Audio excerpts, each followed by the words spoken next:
वो मौत का ऐसा जुलूस था जिसे देखकर इंसान की सांसें तक थम जाए। दूल्हे से लेकर हर एक बाराती तक सब भयानक भूत थे। उनके चेहरे इंसानों जैसे नहीं।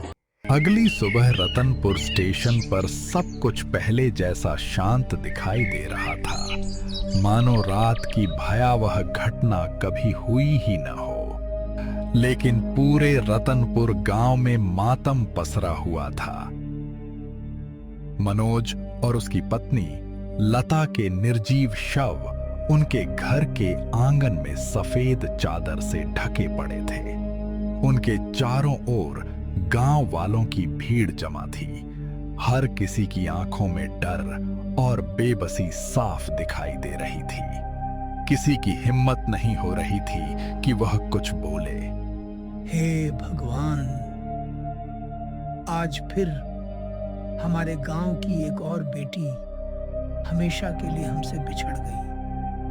मनोज और लता भी हमें छोड़कर इस दुनिया से चले गए। आखिर यह कैसा श्राप है जो हमारे गांव का पीछा ही नहीं छोड़ रहा।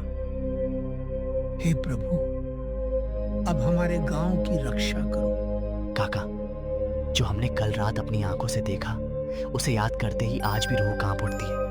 वो कोई साधारण बारात नहीं थी। वो मौत का ऐसा जुलूस था जिसे देखकर इंसान की सांसें तक थम जाए। दूल्हे से लेकर हर एक बाराती तक सब भयानक भूत थे।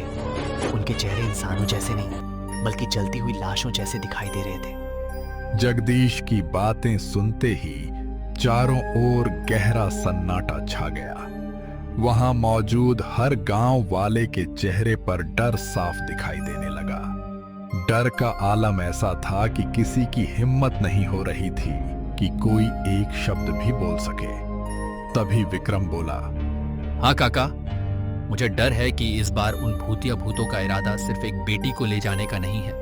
अब वो पूरे गांव को अपने श्राप में बांधने आ रही हैं। अगर हमने अभी भी कोई रास्ता नहीं निकाला तो अगली अमावस्या हमारी आखिरी रात होगी। हम में से कोई भी जिंदा नहीं बचेगा। काका, हमें कुछ करना होगा इससे पहले कि बहुत देर हो जाए।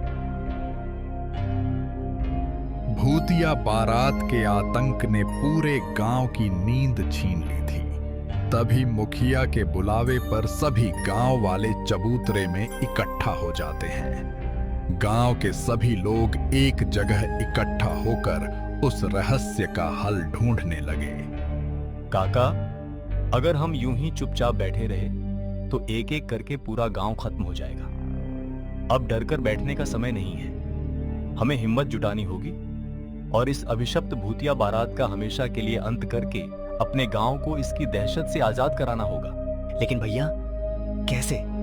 आखिर हम उस श्रापित भूतिया बारात का सामना करेंगे कैसे? हमसे पहले भी कई बहादुर लोगों ने इसे रोकने की कोशिश की थी, लेकिन कोई भी जिंदा वापस नहीं लौटा। अब तो ऐसा लगता है कि हमारे सामने दो ही रास्ते हैं, या तो डर डर कर मौत का इंतजार करें या फिर आखिरी सांस तक लड़कर अपनी किस्मत आजमाएं। देखो काका, अब हमारे पास वक्त बहुत कम है। हमें जल्द से जल्द कोई रास्ता निकालना होगा, क्योंकि वह भूतिया बारात बस अमावस्या की उस मनहूस काली रात का इंतजार कर रही है। अगर उससे पहले हमने कुछ नहीं किया तो इस बार पूरा गांव उसकी दहशत में हमेशा के लिए समा जाएगा। लेकिन काका, कोई ना कोई उपाय तो जरूर होगा। क्या सचमुच इस श्रापित भूतिया बारात को रोकने की ताकत किसी के पास नहीं है? क्या पूरी दुनिया में ऐसा कोई नहीं जो इसके सामने डटकर खड़ा हो सके? क्या इसका आतंक कभी खत्म नहीं हो सकता? मुझे तो नहीं लगता कि इस भूतिया बारात को कोई रोक पाएगा। अब तो लगता है कि इसकी दहशत से बच पाना नामुमकिन है। जगदीश बेटा, इस भूतिया बारात को रोका जा सकता है। गांव के बुजुर्ग कहते थे कि इस भूतिया बारात का रहस्य एक अधूरे वचन से जुड़ा है, लेकिन उस वचन को पूरा कैसे करना है यह राजगांव में किसी को नहीं पता। इतना जरूर कहा जाता है कि इस भूतिया बारात को रोकने की ताकत सिर्फ दो लोगों के पास है।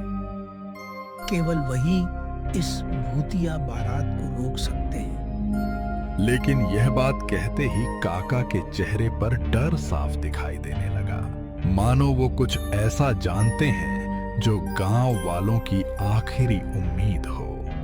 काका, आखिर कौन है वो दो लोग जो इस भूतिया बारात को रोक सकते हैं। बताइए काका, आप अचानक चुप क्यों हो गए? बोलिए काका, आखिर वे कौन है? हाँ काका, बताइए ना, आखिर वे कौन दो लोग हैं? तभी काका ने एक लंबी सांस ली और घबराते हुए बोले, अंधकार और भैरव, ये दोनों ही हैं जो भूतिया बारात को रोक सकते हैं। बरसों से लोग उनका नाम सिर्फ कहानियों में सुनते आए हैं, लेकिन गांव के बुजुर्ग कहते थे कि अगर इस भूतिया बारात का अंत कोई कर सकता है तो वह सिर्फ वही दोनों हैं। बाकी सबके लिए यह श्राप अटूट है। अंधकार और भैरव, ये कौन है काका? क्या सच में वही इस भूतिया बारात को रोक सकते हैं? और अगर ऐसा है तो वे इस गांव को छोड़कर क्यों चले गए? आखिर ऐसी कौन सी बात हुई थी? बताइए काका, हमें भी सच जानना है।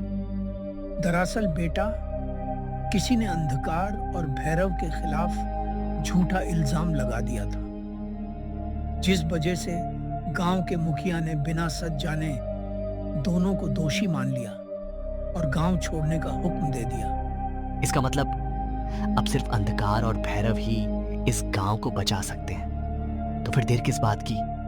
हमें अभी उनके पास जाना होगा, उन्हें इस गांव में वापस लाना होगा और इस भूतिया बारात का खेल हमेशा के लिए खत्म करना होगा। गांव वाले अब अंधकार और भैरव को वापस गांव लाने के लिए मान गए थे। गांव के कुछ लोग अंधकार और भैरव को वापस लाने के लिए जंगल की ओर निकल पड़े।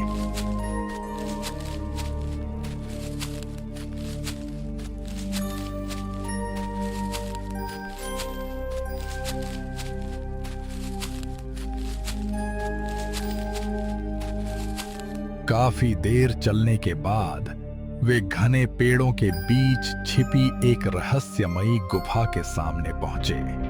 डरते डरते सभी गुफा के अंदर गए। गुफा के बीचों बीच एक विशाल पत्थर पर अंधकार और भैरव गहरी साधना में लीन बैठे थे।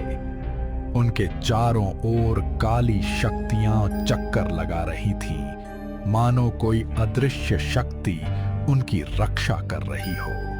उनकी लाल चमकती आंखें पूरे माहौल को और भी भयावह बना रही थीं। उन्हें देखते ही गांव वालों की सांसें थम गईं। सभी के कदम वहीं रुक गए और किसी की भी उनके पास जाने की हिम्मत नहीं हुई।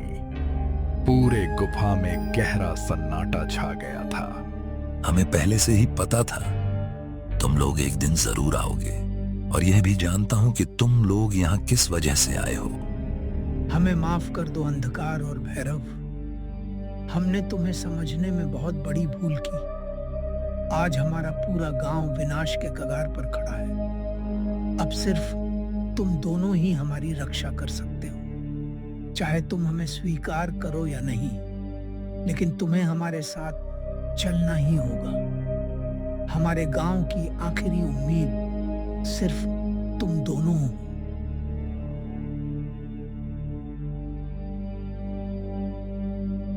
आखिरकार गांव वालों के समझाने पर अंधकार और भैरव गांव वापस आने के लिए मान जाते हैं। अब सबको सिर्फ उस काली अमावस्या की रात का इंतजार था। देखते ही देखते कई दिन बीत गए और आखिर वह अमावस्या की रात फिर से आ गई। पूरे गांव में डर और सन्नाटा पसरा हुआ था।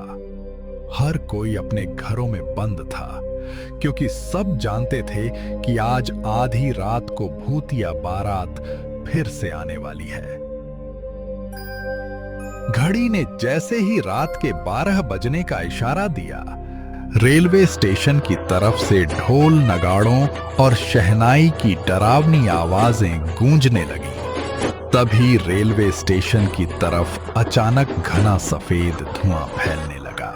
कुछ ही पलों में उस धुएं के बीच से भयानक भूतिया बारात दिखाई देने लगी। ढोल नगाड़ों और शहनाई की डरावनी आवाजों के साथ वह बारात धीरे धीरे गांव की ओर बढ़ने लगी। दूसरी ओर अंधकार और भैरव पहले से ही गांव की सीमा पर डटकर खड़े थे। उनकी नजरें सीधे भूतिया बारात पर टिकी थीं। दोनों जानते थे कि आज की रात आखिरी फैसला होने वाला है। या तो इस भूतिया बारात का हमेशा के लिए अंत होगा, या फिर पूरा गांव हमेशा के लिए उसके श्राप का शिकार बन जाएगा।